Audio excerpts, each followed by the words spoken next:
Friends நேற்று lunch வந்து எனக்கு மட்டும் தான் ரெடி பண்ணுற மாதிரி இருந்தது. எனக்கு மட்டும் பண்ணுறது தான் ஒன்று ஏதாவது பிடிச்சதா வச்சு சாப்பிடுவேன், இல்லை ஏதாவது சிம்பிளாக வீட்டில் இருக்கிறது சாப்பிட்டுப்பேன். நேற்று வந்து மாங்காய் வீட்டில் இருந்தனால மாங்காய் சாதம் தான் வந்து ரெடி பண்ண போகிறேன். மாங்காவை நல்லா வாஷ் பண்ணிவிட்டு தோலை சீவிட்டு இந்த மாதிரி துருவி எடுத்து வச்சுக்கணும். இப்போ கடாயில் நல்லெண்ணெய் சேர்த்துட்டு கடுகு, சீரகம், கடலைப்பருப்பு, கருவேப்பிலை இலை, காஞ்ச மிளகா, பச்சை மிளகா எல்லாம் சேர்த்து நல்லா வதக்கிட்டு கொஞ்சமாக மஞ்சள் தூள் வந்து சேர்த்துக்கலாம். நம்ம துருவி வச்சுருக்க மாங்காயும் சேர்த்து நல்லா வந்து மிக்ஸ் பண்ணி விட்டுணும். நான் பெருங்காயம் சேர்க்க மறந்துட்டேன், கடைசியாக தான் வந்து சேர்த்தேன். மாங்காய் நல்லா வந்து வதங்கினதுக்கப்புறம் நம்ம எடுத்து வச்சுருக்க ரைஸையும் வந்து ஆட் பண்ணி அதோட மிக்ஸ் பண்ணால் சூப்பரான மாங்காய் சாதம் வந்து ரெடி ஆகிடும்.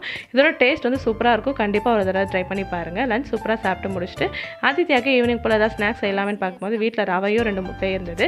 அதை வச்சு சூப்பரான ஒரு ரவா புட்டிங் தான் ரெடி பண்ணியிருந்தேன். உண்மையிலே டேஸ்ட் வந்து வேறு லெவலாக இருந்தது. வீட்டில் உள்ள பொருள் வச்சு மட்டும் தான் சேர்ந்து எந்த ஒரு ஓவன் எதுவுமே என்கிட்ட கிடையாது. டிஃபன் பாக்ஸில் தான் ரெடி பண்ணியிருந்தேன். ஆனால் அதுவே வந்து அவ்வளோ சூப்பராக வந்திருந்தது. இதை பார்த்ததுலேருந்து ஆதித்யா கட் பண்ணுறதுல தான் ஆர்வமாக இருந்தால் அதனால் அவன் ஆசைக்கு கட் பண்ணி விட்டாச்சு. டேஸ்ட்டும் நல்லா இருந்தது. இதோட ரெசிபி லாங் வீடியோவில் வந்து ஷேர் பண்ணுறேன். வீடியோ பிடிச்சிருந்தா லைக் பண்ணுங்கள். நாளைக்கு பார்க்கலாம்.